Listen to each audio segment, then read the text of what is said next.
I giovani giocano d'azzardo online, non riconoscono il problema e fanno fatica a farsi aiutare. Questa mattina convegno a Chiavari organizzato dall'Istituto Caboto. Un nuovo pennello basso per eliminare la risacca sul porto di Chiavari. La richiesta avanzata da Tiguglio Shipping a Comune e Regione. Primo passo l'installazione di apparecchiature per effettuare misurazioni precise. All'udienza generale Papa Francesco ha proseguito la catechesi sul Padre Nostro, ricordando che Dio non solo è un padre, è come una madre che non smette mai di amare la sua creatura. 30ª giornata del dialogo cristiano-ebraico. Il cammino iniziato con il Concilio Vaticano II prosegue in un clima di rispetto reciproco. Sabato a Lavagna conferenza spettacolo sul libro di Ester.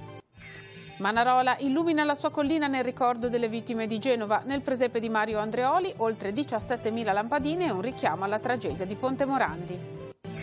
90 anni di golf e solidarietà. Il circolo golf e tennis di Rapallo ha festeggiato il compleanno premiando 3 realtà del territorio: Unicef, Volontari del Soccorso di Sant'Anna e Teleradio Pace.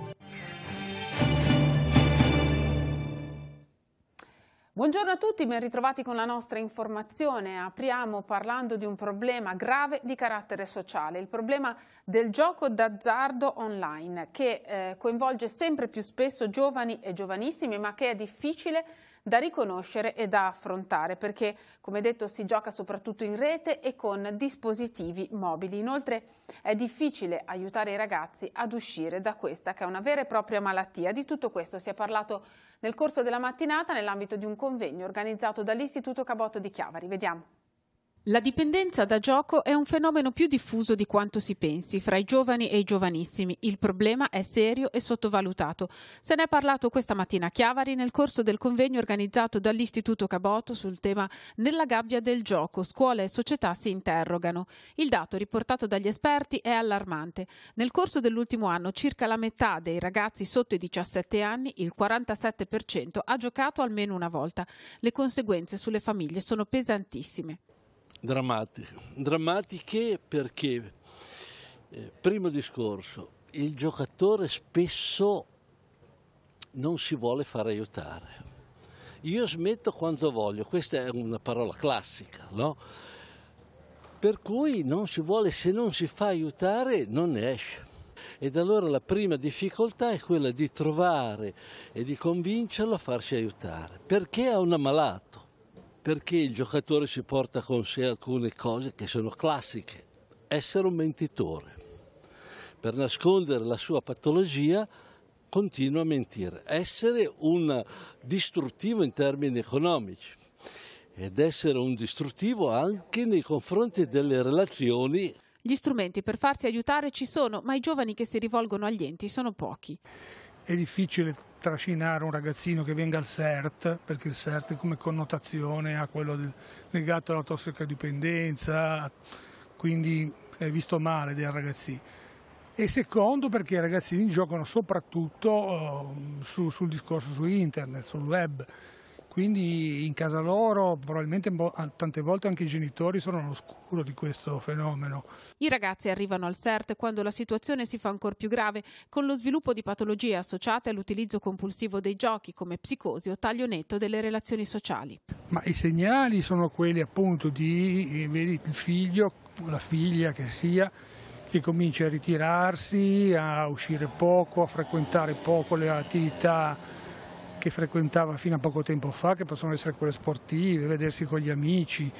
Poi ci sono degli step più avanzati, se per caso cominciano a sparire delle cose in casa, e il consiglio è soprattutto quello poi di parlarne con i figli, ecco, perché questa è la cosa più importante, non lasciarli soli, ma starli vicino parlandoli.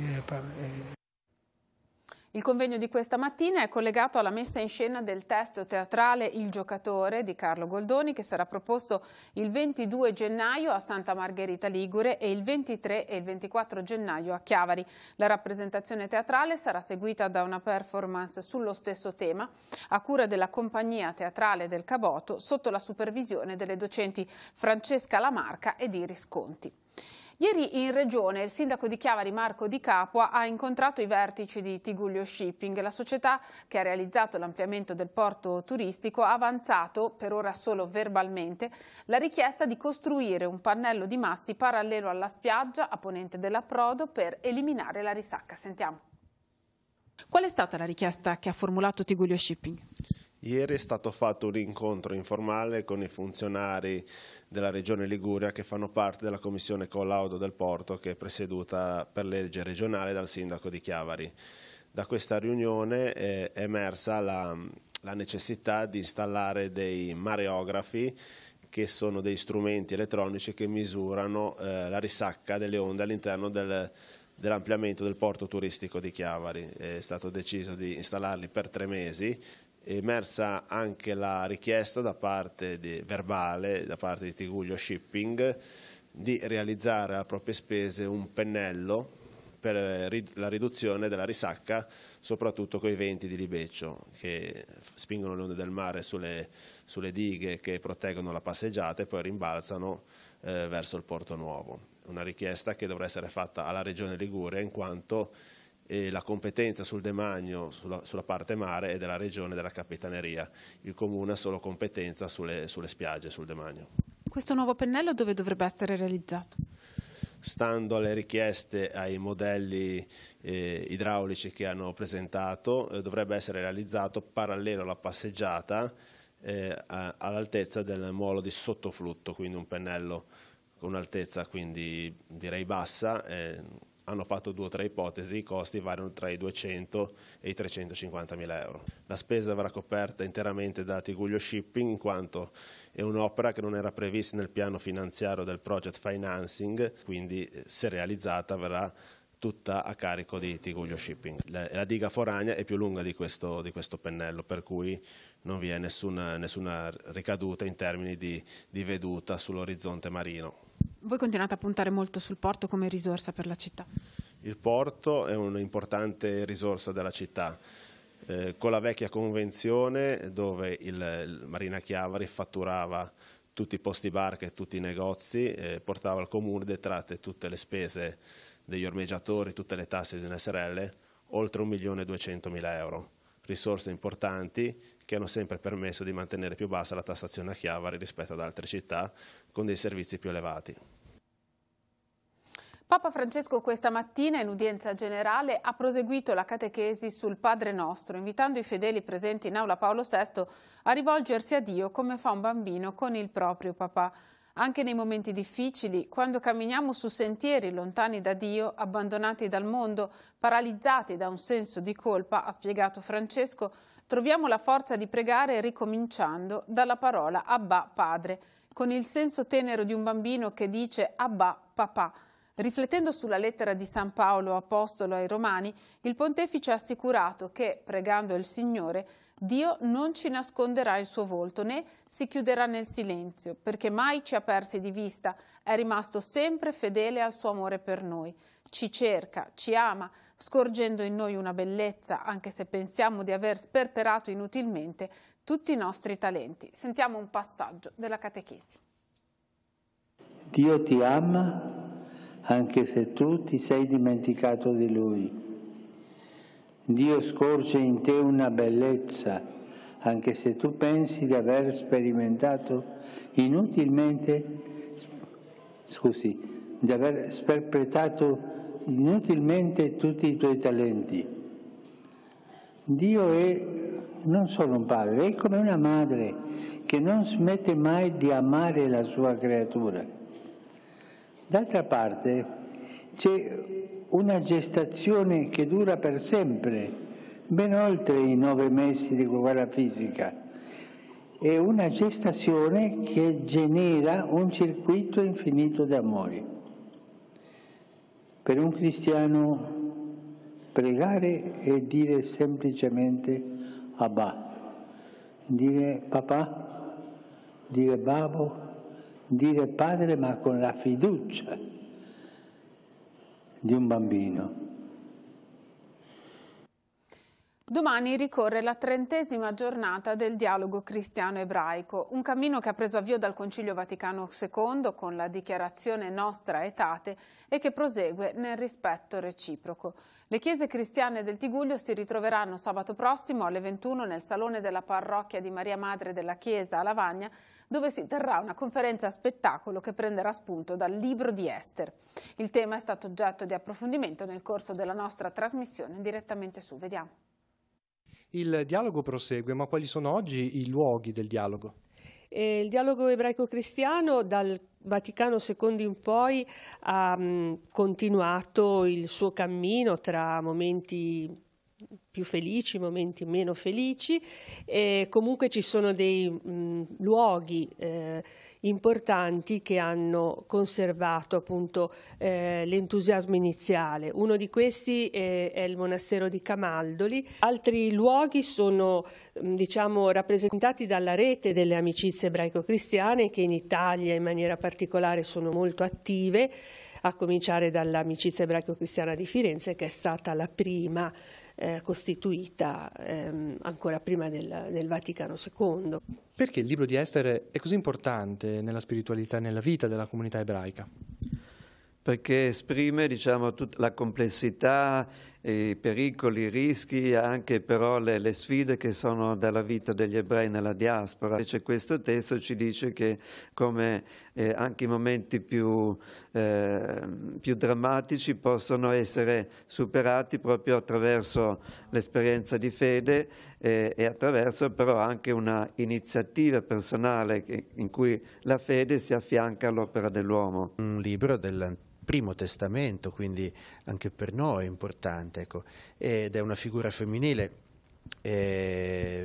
a interpretarla e a presentarla in modo artistico sarà Miriam Camerini, una giovane teologa esperta di Bibbia e anche di teatro, che abbiamo recentemente conosciuto in un convegno di ecumenismo a Milano e che appunto ci porterà dentro un po' a questa figura e al libro di Ester.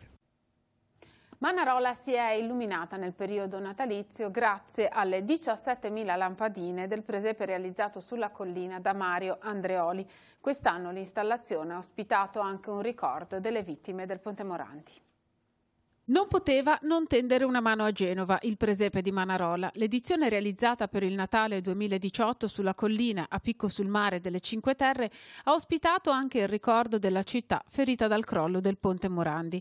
Il suo creatore, l'inossidabile novantenne Mario Andreoli, ha voluto questa aggiunta e l'ha realizzata assieme ai suoi giovani collaboratori. Abbiamo pensato di fare appunto quella sfida lì dedicata per Genova, per le vittime, poveretti e tutto quanto. Abbiamo formato questa associazione e vedo che va abbastanza bene, sperando che continui, ecco, perché ormai è venuta un po' una tradizione, oltre il fatto che per me, per tutta la gente, e vedo che ne vengono abbastanza. L'associazione è quella che si è costituita poco più di un anno fa, nel novembre del 2017, per portare avanti l'intuizione iniziale di Andreoli, ferroviere in pensione che dal 1976 ha iniziato a dedicarsi alla realizzazione del presepe di Luci, inaugurato ufficialmente nel 2007 ed inserito nel Guinness dei primati. Per il presepe sono stati usati circa 8 km di cavi elettrici, 17.000 lampadine, più di 300 figurini a grandezza naturale, fatti con materiali inutilizzati o riciclati. Nel 2008 il presepe è diventato anche ecologico, perché viene illuminato grazie ad un impianto fotovoltaico. Rimane acceso sino alla canderola, al 2 di febbraio. E quindi va bene, allora fino al 2 febbraio e poi si pensa già l'anno prossimo. Sì, ecco, sperando che questi ragazzi continuino, ecco, perché insomma per ora la voglia c'è. Li ho seguiti un pochettino, sai com'è, ecco, perché con questo gruppo di ragazzi. Esatto, perché non ce la faccio più, ecco. In piano vado, ma in salita La Polizia di Stato di Genova, siamo alla cronaca, ha sottoposto a fermo di polizia giudiziaria un 20enne straniero senza fissa dimora per il reato di furto con strappo aggravato e rapina aggravata. Le indagini condotte dalla squadra mobile di Genova e coordinate dalla Procura della Repubblica hanno permesso di raccogliere gravi indizi di colpevolezza a carico del giovane in relazione a 2 episodi avvenuti qualche giorno fa nel centro storico di Genova. Il giorno di Capodanno l'uomo ha strappato la borsa di dosso ad una donna ultra sessantenne in via 20 settembre. Il 7 gennaio ha cercato di levare la borsa ad un'altra donna in salita dell'Arcivescovado.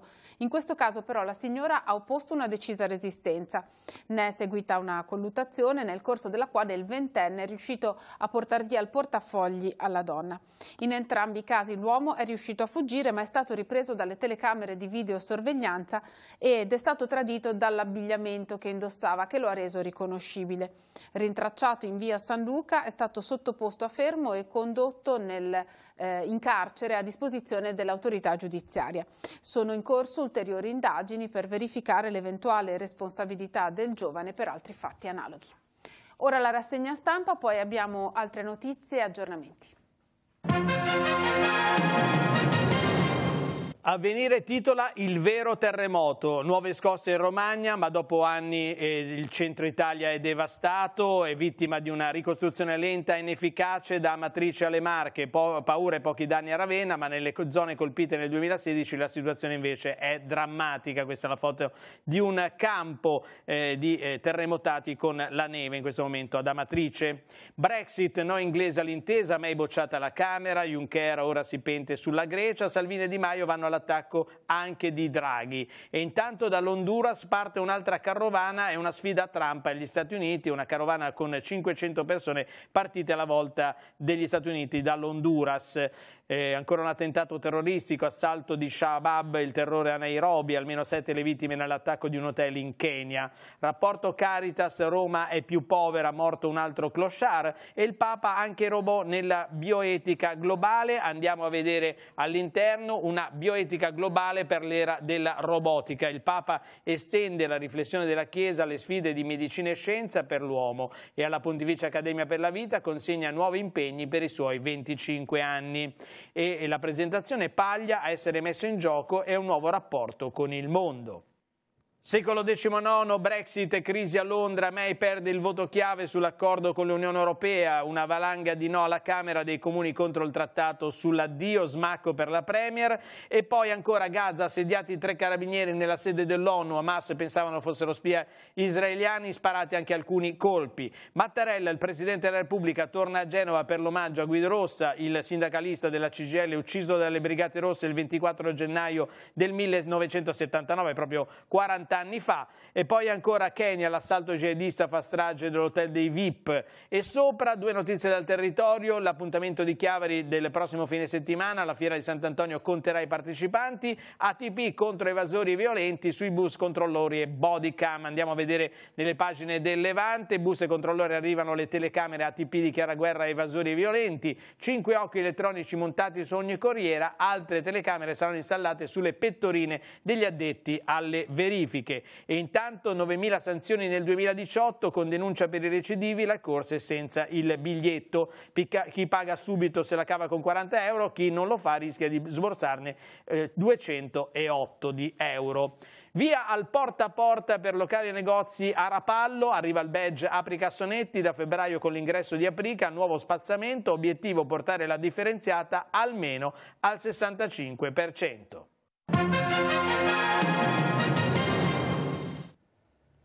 Per gli aggiornamenti andiamo in redazione, dove oggi per noi c'è Cristina Oneto. Un saluto Emanuela a tutti i telespettatori del telegiornale. C'è un aggiornamento di cronaca che riguarda un incidente avvenuto in A12 poco dopo mezzogiorno. È in atto l'intervento da parte dei vigili del fuoco, coinvolto sarebbe un mezzo pesante. Il tratto di autostrada interessato dall'incidente è quello compreso tra Lavagna e Sestri Levante in direzione La Spezia. Il mezzo pesante, pare un'auto cisterna, si sarebbe ribaltato. Al momento sono segnalate semplicemente delle code in questo tratto di autostrada, non sembra ci siano feriti, ma come dicevamo l'intervento è ancora in atto, quindi maggiori aggiornamenti nelle prossime edizioni dei nostri telegiornali. Bene, grazie. La realtà del circolo golf e tennis di Rapallo è sempre più inserita nel contesto territoriale del Tigullio. Ne sono testimonianza le numerose iniziative solidali che vengono ospitate durante l'anno. L'apertura della stagione golfistica coincide con un torneo associato all'Unicef del Tigullio. La sensibilità della direzione della struttura rappallese ha premiato quest'anno anche i volontari del soccorso di Sant'Anna che hanno festeggiato il 50° di fondazione e anche Teleradio Pace, a sostegno della quale è stato organizzato un torneo di tennis. La cerimonia finale di questo percorso è coincisa con il compleanno del circolo. La nostra storia inizia il 12 gennaio 29, quindi il primo applauso ve lo chiedo per il circolo, per il comune. Sono 90 anni che qualcheduno degnamente ha portato avanti questo circolo e non sto parlando dell'ultimo mandato ma dei mandati storici. Sarà compito nostro organizzare il 30 di giugno e l'1 luglio una manifestazione e di conseguenza una festa a livello direi internazionale. Lo sport, in questo caso il golf, il circolo, fa ricordare i vostri enti. Sono 15 anni che alla riapertura dell'anno golfistico, come la riapertura scolastica, si riparte sempre con il trofeo Unicef. Per questo l'Unicef ringrazia di questa che è diventata una tradizione che spero duratura. Invece i volontari del soccorso. Il soccorso anche per noi quest'anno è un anno molto importante, perché anche noi facciamo 50 anni di fondazione, quindi per noi è un anno importante e impegnativo perché abbiamo diverse manifestazioni durante tutto l'arco dell'anno fino a luglio così. Siamo nati 50 anni fa come volontari e abbiamo avuto un percorso di collaborazione sempre che è stato suggellato circa 7 anni fa con questa gara che ci vede così, con questo atto, fare una cosa insieme per beneficenza e credo che questa sia la risposta migliore per la nostra collaborazione. Ringraziamo anche come Telepace perché insieme all'Unicef e ai volontari del soccorso si è voluto ricordare Telepace. Sì, grazie a Telepace abbiamo organizzato una gara di golf e anche di tennis, ma soprattutto grazie a Telepace realtà come la nostra dal punto di vista sportivo, ma anche come i volontari, l'Unicef dal punto di vista sociale, sia locale che nazionale, hanno la possibilità di farsi conoscere. Ringraziamo Telepace per il lavoro che fa anche di divulgazione di uno sport non molto conosciuto come il tennis, in questo caso parlo il golf, e che ha bisogno chiaramente di un po' di divulgazione per essere ancora più apprezzato come in tutto il mondo. E allora concludiamo parlando della famiglia di Telepace che da quest'oggi ha una sorellina in più perché alle 7:54 di questa mattina è venuta alla luce all'ospedale di Lavagna Nicole Garreffa Rodriguez, figlia primogenita di Danelia e del nostro collega Maurizio Garreffa. La piccola al momento della nascita pesava 3 kg e 320 grammi. Mamma e figlia godono di ottima salute. A tutta la famiglia Garreffa Rodriguez vanno le felicitazioni da parte di tutto lo staff di Telepace. Terminiamo così questa edizione di Tigullio Oggi, la prossima andrà in onda alle 19:15. La nostra informazione continua però sul sito internet teleradiopace.com e al canale 187 Telepace News. Grazie per averci seguito e buon pomeriggio a tutti.